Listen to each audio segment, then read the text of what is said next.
Hello les amis, j'espère que vous allez bien. Moi c'est Stacy du compte Instagram et de la chaîne Les Sœurs Fileuses.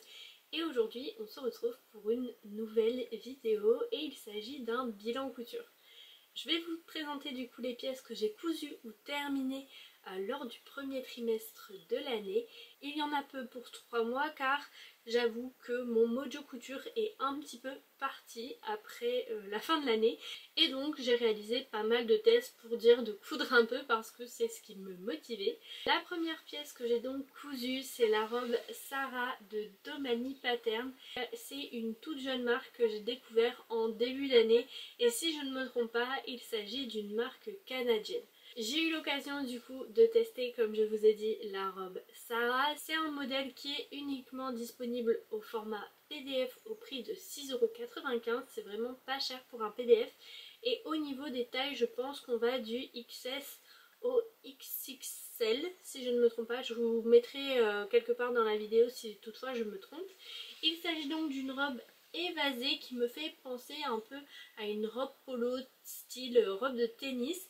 Elle a une fente en V au niveau du devant, une pince poitrine cachée par des poches plaquées avec un rabat au niveau de la poitrine, un col, ainsi qu'un empiècement au niveau du dos avec un pli sous l'empiècement, un pli creux. Et on peut la réaliser en version manche courte ou manche longue. Pour cette version du coup moi j'ai opté pour une version manche courte puisque c'est ce que je préférais.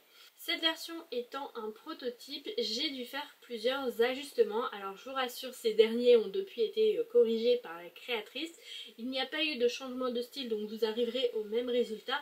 Mais ma version ne correspond pas à 100% puisque j'ai rectifié certains points et je les ai peut-être pas corrigés de la même manière que la créatrice. Alors tout d'abord j'ai dû redescendre la pince poitrine et mon erreur a été de couper directement dans mon tissu définitif. Je dois avouer que je sais pas trop pourquoi j'ai fait ça car habituellement lors des tests j'en fais toujours, surtout si c'est une marque que je ne connais pas.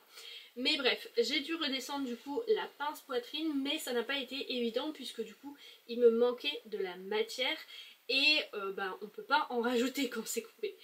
Ce qui fait que du coup les branches de pince n'étaient pas de la même longueur et donc j'ai dû un petit peu m'amuser à jouer pour qu'il n'y ait pas trop de soucis. Du coup j'ai également dû redescendre les poches puisque elles aussi étaient du coup trop hautes pour moi. Elles m'arrivaient vraiment au-dessus en fait de la poitrine donc c'était pas forcément très flatteur. La fente n'a pas été simple non plus mais je pense que c'est moi qui m'y suis peut-être mal prise parce que chez les autres créatrices j'ai l'impression qu'elles n'ont pas le même résultat.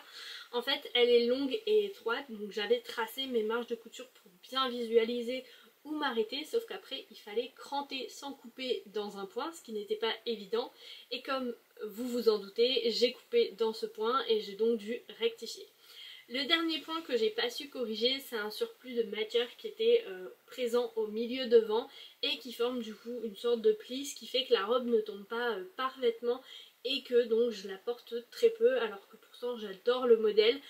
Avec du recul j'aurais vraiment dû faire une toile pour éviter ce souci et je vous recommande aussi de toujours faire une toile même rapide ne serait-ce que pour valider la taille. Alors ne vous inquiétez pas, depuis ces petits soucis ont été rectifiés par la créatrice comme je vous l'ai dit donc vous pouvez acheter le patron sans souci. Mais voilà, un petit peu dommage pour cette version-ci parce que j'ai pas forcément envie d'en recoudre une en noir.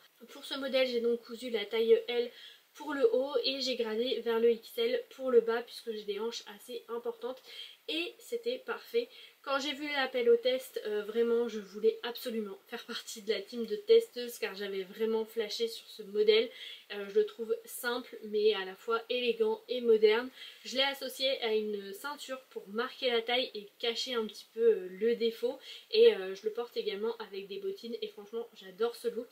Je pense qu'il y a moyen également de faire d'autres associations pour le rendre aussi très sympa. Là c'était plutôt un look automne-hiver mais à réfléchir pour un look un petit peu plus été. Après comme c'est du noir je pense pas que j'aurais forcément envie de la porter en été donc à voir.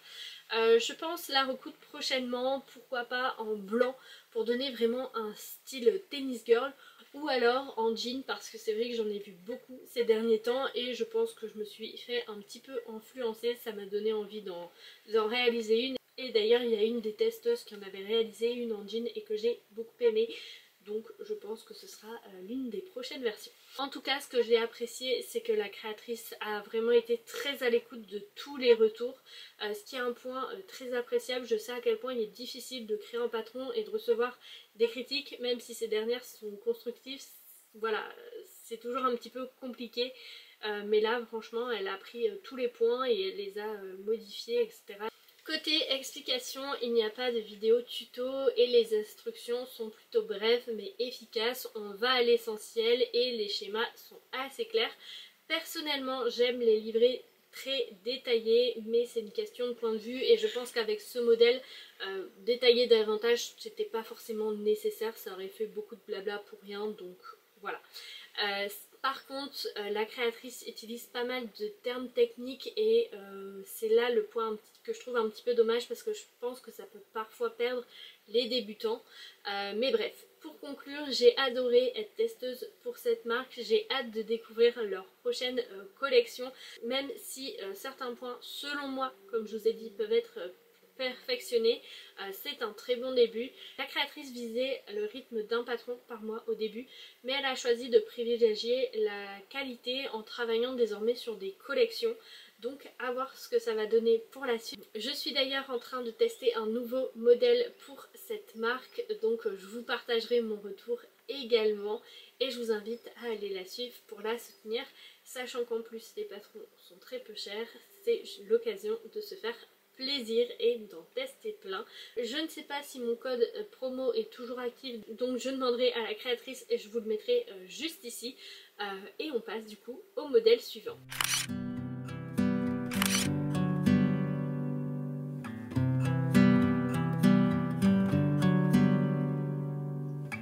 Le second test que j'ai réalisé, c'est pour une marque que j'aime beaucoup. Il s'agit de la marque Evelyn Pattern et du cardigan prune que je porte d'ailleurs sur moi. Le patron est disponible au format PDF et également pochette, par contre je ne sais plus le prix. C'est un cardigan du coup à col rond que vous pouvez décliner en deux longueurs, soit la crop ou régular, et deux longueurs de manches courtes ou longues. Vous pouvez aussi ajouter des poches plaquées pour la version régular. Il peut aussi bien être cousu en maille qu'en chaîne et trame, ce qui permet de varier les styles. Ma première version est cousue dans une maille double face, c'est celui du coup comme je vous ai dit que je porte sur moi. Et initialement je voulais jouer avec le côté noir et gris, notamment au niveau des ourlets, de la patte de boutonnage, etc. Et donc j'avais gancé, alors j'ai pas fini de gancer, vous le verrez du coup aux emmanchures, et donc j'avais gancé les coutures avec un biais de jersey de coton noir, mais finalement je me suis rendu compte que le côté gris et noir ne correspondait pas à mon style. En plus le gris n'est pas une couleur qui me va, je trouve, donc j'ai opté pour le côté entièrement noir et je l'ai agrémenté de boutons nacrés pour lui donner un style un peu plus vintage et j'adore. Le tissu étant épais, je n'ai pas fait les boutonnières, d'une part pour éviter de coincer la machine et d'autre part car je n'en voyais pas la nécessité. Je savais que j'allais le porter ouvert tout le temps, donc je me suis dit que j'allais pas m'embêter à faire des boutonnières et j'avais vraiment peur que ça soit pas joli en fait. Pour ma seconde version, je l'ai réalisée dans un French Terry rouge de chez Veritas que j'ai agrémenté avec des boutons dorés, toujours de chez Veritas. Je les trouve vraiment très très jolis. J'ai longtemps hésité avec une gabardine stretch, mais je voulais une cousette rapide et ce tissu était parfait pour ça. En plus de ça, la couleur de la gabardine me convenait un petit peu moins et de plus j'aurais dû réimprimer le patron puisque pour la version chaîne et trame on doit surtailler, si je ne dis pas de bêtises, pour que ça convienne. Donc voilà, j'avais pas envie de réimprimer, donc je suis partie sur une version stretch. Et je viens de remarquer que sur cette version-ci, du moins je pense que c'est sur cette version-ci, j'ai mis les boutons dans le mauvais sens, je n'ai pas regardé et donc je les ai cousus du mauvais côté, mais c'est pas très grave, ça m'arrive souvent ces derniers temps, mais bon, tant pis, j'ai pas envie de les redécoudre, même si là en l'occurrence c'est un peu moins grave puisque j'ai pas les boutonnières, donc je peux rectifier que si vous avez suivi sur Instagram, sur ma robe j'avais déjà cousu les boutonnières, donc c'était un petit peu plus problématique. Mais j'avoue que j'ai un petit peu la flemme. Là je me suis actuellement motivée pour terminer toutes les cousettes que j'avais en cours. Donc si en plus je dois reprendre les cousettes où j'ai mal fait un petit truc, on va jamais s'en sortir, donc on va se contenter de laisser ça comme ça. Bref, l'inspiration du coup vient de Pinterest et j'ai prévu de réaliser également une blouse. Je pense que ça arrivera dans une prochaine vidéo puisqu'il s'agit d'un hack et je me suis dit que ça pouvait être sympa de vous le montrer. Par contre, j'espère que ça va rendre vraiment comme l'inspiration parce que dans l'inspiration c'était un gilet plutôt en tricot et moi c'est un gilet en jersey, donc bon, on verra bien, mais je croise les doigts pour que ça matche. Je vous disais tout à l'heure que je voulais une couture rapide et pour ça il aurait fallu que je fasse tout à la surjeteuse, sauf que je suis toujours en guerre avec cette dernière et du coup j'ai tout fait en couture anglaise. Pour les deux versions, j'ai choisi la version crop manche longue. Il n'y a pas encore de tutoriel vidéo disponible, mais les livrets d'Evelyn Pattern sont toujours très clairs et très bien illustré. D'ailleurs lors du test je n'ai eu aucune modification à faire et ma toile est devenue ma version finale.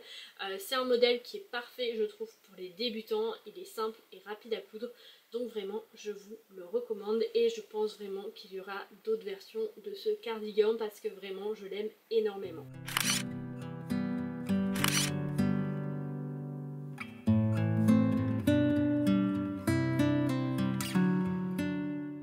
On passe ensuite à un modèle un petit peu plus complexe. Il s'agit de la robe Colombe de Méthode Mathilde. C'est un patron qui est disponible au format PDF uniquement au prix de 16 €. Vous avez l'option robe comme ceci du coup, ou alors l'option jupe. Et j'ai eu la chance également d'être testeuse pour cette marque et de tester la taille 44. Comme toujours avec Méthode Mathilde, j'en suis ravie. Je crois d'ailleurs que je ne vous ai jamais montré par ici les autres modèles que j'ai cousus de la marque. Mais ça arrive, j'aimerais d'ailleurs vous filmer vraiment un modèle de cette marque parce que c'est une marque que j'aime beaucoup et que j'aimerais la mettre en avant. J'avais déjà voulu filmer lors du test du Trench Benedict mais j'étais un petit peu limite en temps et pareil pour celle-ci. Je crois qu'il me manque vraiment que la pose des manches etc, mais je suis pas super convaincue par les plans. J'aimerais d'ailleurs retravailler mes vidéos et vous tourner quelque chose d'un petit peu plus sympa, d'un peu plus travaillé et un peu plus agréable à regarder, mais il faut que je me penche là-dessus pour voir comment je peux filmer ça etc, parce que comme j'ai un travail etc à côté, bon, c'est pas toujours évident et je filme quand je peux et souvent j'ai peu de temps, surtout que je couds assez lentement, c'est parfois compliqué, donc à voir comment je peux faire ça, mais en tout cas j'aimerais vraiment vous présenter un des modèles de Méthode Mathilde en vidéo. Bref, la robe Colombe du coup est composée d'un buste à encolure en V, deux plis à la taille avec une taille élastiquée grâce à des coulisses, une jupe évasée avec un volant en bas, des manches bouffantes smokées avec un petit volant et elle est également entièrement doublée. Alors pour être tout à fait honnête avec vous, moi je ne l'ai pas totalement fini et je l'ai laissé un petit peu en stand-by après. Je dois accrocher en fait la doublure au niveau de l'emmanchure et également poser le biais. Mais chut, c'est entre nous, personne ne le sait et je la porte comme ça. De toute façon voilà, c'est à l'intérieur donc personne ne le voit, il n'y a que moi qui est au courant et maintenant vous parce que je vous l'ai dit, mais voilà. Bref, côté explication, moi vraiment j'adore les explications de Méthode Mathilde. Vous avez un livret très détaillé, une vidéo pas à pas très détaillée également. Mathilde est extrêmement minutieuse dans ses patrons, les finitions, les schémas, tout est très soigné et pour moi c'est vraiment l'une des meilleures marques du marché. Je regardais déjà ses vidéos avant qu'elle lance sa marque et je trouvais déjà qu'elle faisait un boulot incroyable, mais alors ses patrons le sont tout autant. D'ailleurs dans le tuto de la robe Colombe, Mathilde vous propose une astuce géniale pour réaliser des smokes. En fait, au lieu d'utiliser un fil élastique en canette qui ne marche pas toujours selon les machines, la mienne en fait partie, elle conseille d'utiliser un point zigzag pour créer une coulisse puis de tirer sur l'élastique. Par contre, petit conseil, pensez à faire des nœuds après avoir tiré sur l'élastique, sinon il risque de s'échapper et je parle en connaissance de cause. J'ai des des lignes de smoke qui ont sauté à cause de ça, notamment celle-ci parce que j'avais un petit peu tiré. Comme pour tous les patrons méthode Mathilde, j'ai dû raccourcir le buste de 2 cm car il est un peu trop long pour moi. J'ai une plus petite stature en fait que le patron, donc forcément à chaque fois je suis obligée de diminuer le buste. Côté tissu, j'ai utilisé un satin jacquard polyester vert sapin à motif léopard que j'ai trouvé dans une boutique près de Namur, mais je pense qu'il y a beaucoup de magasins de tissus qui l'ont revendu celui-là. Au départ, je voulais faire la robe dans un tissu rouge fleuri, mais c'est finalement ce satin qui s'est imposé et je ne regrette pas du tout car je la trouve merveilleuse. Par contre, attention, j'ai dû modifier quelques finitions, notamment l'ourlet rouloté, puisque j'ai eu beau tout essayer. Ça voulait pas, en fait mon tissu se détendait beaucoup trop à chaque fois, ça me faisait des plis, c'était pas beau, donc j'ai malgré tout dû quand même faire des surjets, mais c'est pas ce que préconise la créatrice. Normalement il s'agit d'ourlet rouloté, c'est juste que moi j'ai eu beau tout essayer, ça fonctionnait pas, donc c'était ma dernière option. Bref, je pense avoir tout dit pour cette robe colombe. Je me tâte à en coudre une dans un tissu Maison Bloomwood, mais en fait le problème c'est que je voulais des manches courtes et là c'est des manches longues, donc c'est ça qui me fait un peu hésiter, mais en tout cas je me trouve vraiment très jolie dans ce modèle. Il vous a beaucoup plu sur Instagram et honnêtement je trouve qu'il me va plutôt bien, donc j'en suis ravie.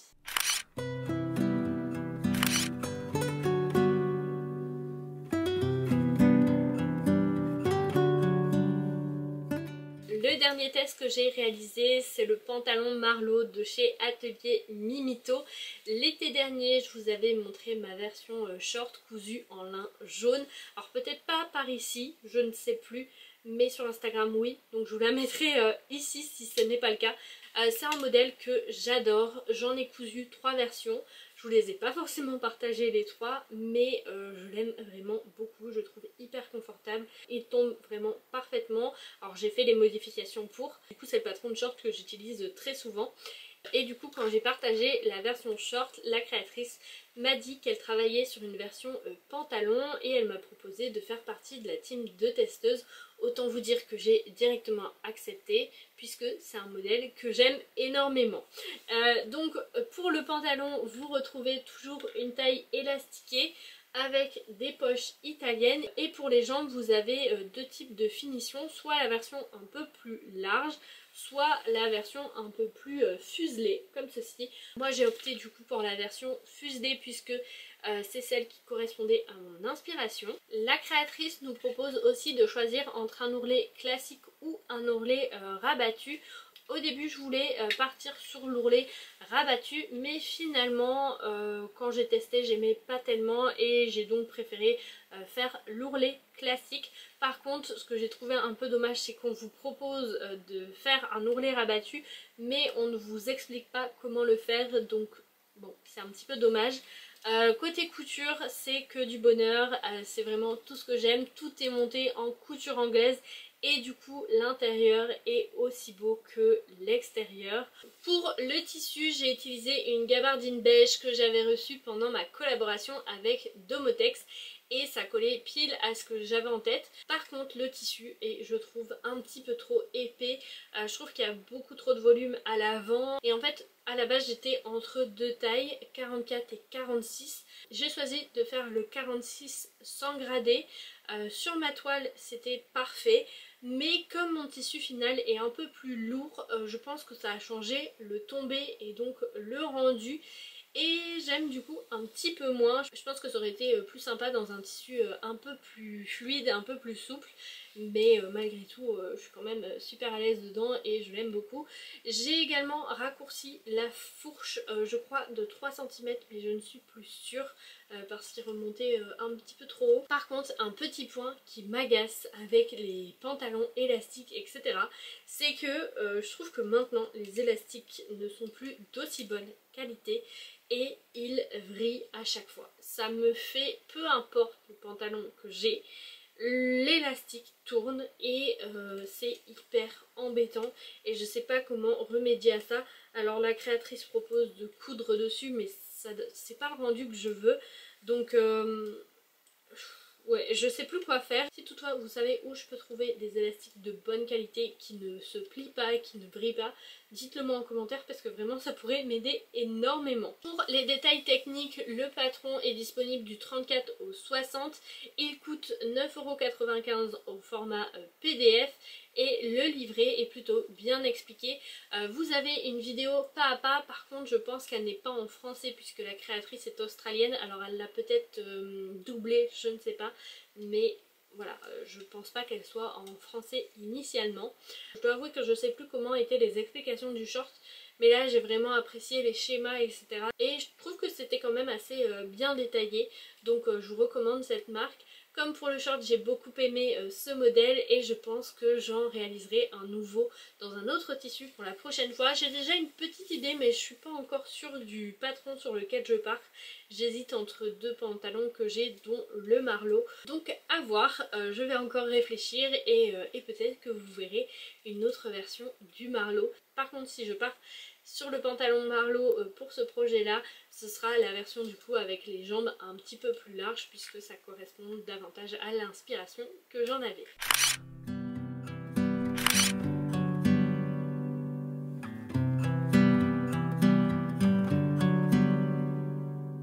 On passe au modèle suivant et il s'agit d'une seconde version de la robe Lison de Maison Cobalt. Le patron est disponible du 34 au 52 et il est disponible uniquement au format PDF. Je vous avais présenté ma première version dans une vidéo YouTube dédiée à celle-ci. Elle est d'ailleurs toujours en ligne si ça vous intéresse. Je sais qu'elle n'avait pas eu un énorme succès parce que je n'expliquais pas beaucoup dans cette vidéo. Vous aviez été nombreuses à me dire qu'il y avait trop de moments seuls, trop de moments couture, etc. Et donc c'était pas forcément intéressant. Mais bon, au moins elle a le mérite d'exister et j'ai essayé d'améliorer ce point pour les prochaines vidéos. Bref, du coup pour cette nouvelle version, j'ai choisi les manches longues avec les poignets et la jupe courte avec les plis mais également avec les fronces. J'avais complètement craqué pour la version présentée par la créatrice lors du lancement du patron et j'en voulais absolument une similaire. Cependant, avec un peu de recul, je pense que j'aurais dû choisir la version sans fronce comme pour la première parce que moi j'ai souvent tendance à rajouter une ceinture à la taille au niveau de mes robes. J'aime en fait quand c'est un petit peu ajusté et que ça met la taille en valeur. Mais là sur ce modèle, on peut pas ajouter en fait de ceinture. Et le fait qu'il y ait des fronces, ça amplifie l'ampleur et je trouve que ça me va un peu moins bien. Et ce qui est marrant, c'est que sur ma première version je vous avais dit que j'étais un petit peu déçue parce que je pensais qu'il y avait des fronces et qu'en fait non, et que j'avais pas remarqué qu'il y avait deux sortes de jupes différentes. Et en fait sur celle-là finalement je n'aime pas trop les fronces, donc comme quoi parfois voilà, je pourrais la modifier parce que en fait il suffit juste que j'enlève les fronces, mais je pense pas que je vais le faire. Je la porte quand même, je l'aime bien quand même, c'est juste que ça aurait été mieux avec moins d'ampleur, mais voilà, c'est pas grave. Et du coup pour ma version noire, je sais que je dois opter pour la version non froncée. Pour tracer mes plis, j'ai galéré tout autant que pour ma première version, étant donné que cette fois-ci j'avais des craies, mais que je ne pouvais pas les utiliser puisque mon tissu était beaucoup trop fragile. En fait c'est une gaze de coton effet lin super légère qui bouge pas mal et qui est quand même assez fragile. Du coup c'était compliqué avec la craie, ce qui fait que j'ai dû le faire avec le stylo friction, sauf que quand on repasse les plis ça s'efface, donc pas vraiment évident.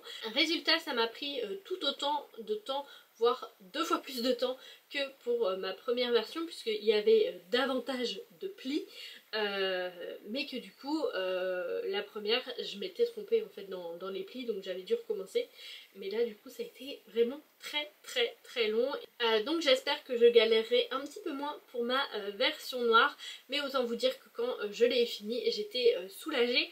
Au niveau de la taille je suis partie sur un 40 cette fois puisque je fais normalement un 42, mais pour ma première robe j'avais dû faire des ajustements, donc là j'ai directement cousu une taille en dessous. Je trouve encore qu'elle est assez large, mais le modèle est aussi un petit peu comme ça, donc bon, je pense pas que je vais faire un 38 non plus, mais sachez que chez Maison Cobalt souvent vous pouvez sous-tailler parce qu'il taille quand même assez large. Petit récap du coup pour ce patron, le livret est bien fait, il y a également une vidéo explicative si besoin et le patron PDF est au prix de 14,50 €. Bref, du coup c'est tout pour ce modèle, même si je suis déçue de par l'ampleur de la jupe, c'est un modèle que je porte quand même assez régulièrement, que je trouve très joli. J'adore vraiment le jeu de plis, je trouve que ça fait vraiment toute la différence. Il y a quelques créatrices qui ont essayé de faire des modèles un peu similaires avec cet effet là, mais c'est vraiment la robe cobalt que j'aime davantage. Le petit point par contre que j'ai envie de changer, c'est peut-être de descendre un petit peu le buste pour avoir les fronces vraiment au niveau de la taille et que ça me mette davantage en valeur.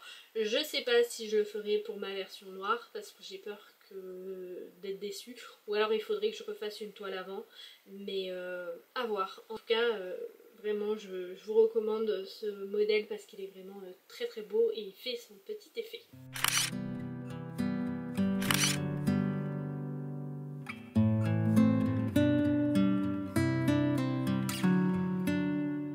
Et pour terminer, je voulais vous parler du shorty et du kimono que j'ai cousu avec les formations de Boudoir Français. Je vous en ai fait une vidéo complète à ce sujet, donc je ne vais pas rentrer trop dans les détails ici, comme pour la robe Lison. Je vous mettrai le petit lien dans le petit i si toutefois ça vous intéresse. Pour le tissu, j'ai utilisé une double gaze avec des motifs cerises que je trouve vraiment trop mignonne, et elle provient de chez Batikou. Le shorty du coup se présente comme ceci, plutôt classique, taille haute, élastiquée et assez court. Le kimono est lui aussi assez basique. Je l'ai réalisé en version courte et j'ai raccourci les manches puisque pour moi elles étaient trop longues. Hop, donc comme ceci. Vous avez également un col ainsi que des poches plaquées et également une ceinture pour le refermer. Côté formation, le shorty est au prix de 30 € et il est parfait si vous êtes débutant. Le kimono quant à lui est à 29 € mais je vous conseillerais plutôt d'avoir cousu des pièces avant car il faut être assez minutieux, notamment avec la pose du col ainsi que des poches. Pour les deux modèles, vous avez des finitions aux petits oignons. Vous n'aurez pas besoin de surjeteuse puisque tout est monté en couture anglaise ou alors doublé. Donc c'est vraiment un gros plus de cette formation. J'ai appris vraiment pas mal de choses et il y a des choses que je vais garder, d'autres un peu moins. J'ai aussi eu un petit fail que je vous raconte dans la vidéo, donc n'hésitez pas à aller la voir pour savoir ce qu'il s'est passé, mais aussi pour avoir plus de détails sur les formations de Boudoir Français, ce que j'en ai pensé, etc. puisque là c'est quand même assez bref. En tout cas c'est une belle découverte, c'est une marque que je vous recommande vivement.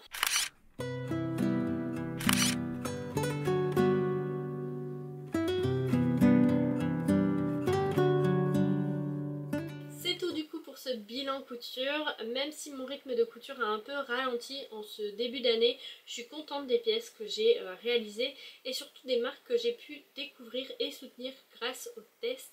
J'espère que ce petit bilan couture vous a plu. N'hésitez pas à me dire en commentaire quelle pièce vous avez préférée et si vous aussi vous avez cousu l'un de ces modèles et également ce que vous en avez pensé. On se retrouve très vite pour de nouveaux projets couture. J'ai terminé pas mal dans le cours donc ce sera l'occasion justement de vous refaire un bilan couture. C'est les vidéos que vous préférez donc autant vous les faire. Je vous fais de très gros bisous et je vous dis à bientôt. Bye!